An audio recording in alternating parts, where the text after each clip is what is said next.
Сәлем достар. Мен Нұрсұлтан қаласы 67 гимназия мектебінің 2 З сыныбы оқушысы Нұрлан Диас. Осы демалысты пайдаланып, қарындасым Айшаға қызықты ойындарды ойнатып, және сандарды үйретемін. Ол үшін бізге ақ қағаз және түрлі түсті қарындаштар және қайшы керек. Қауіпсіздік ережені сақтаймыз.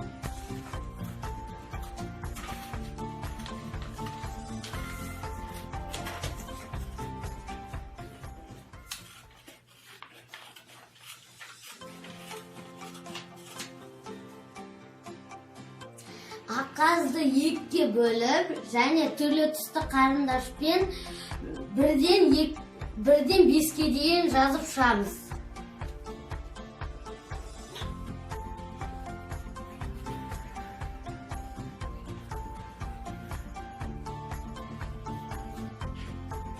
Айша сандарды қайтала менен. 1, 2, 3, 4, 5.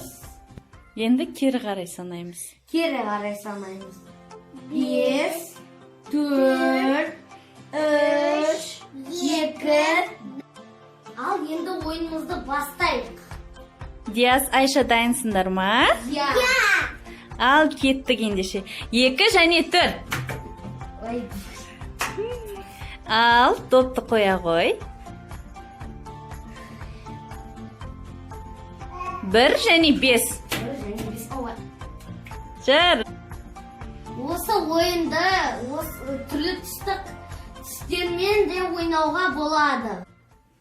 Осы ойынды 67 гимназия 2 сынып оқушыларына жолдаймын.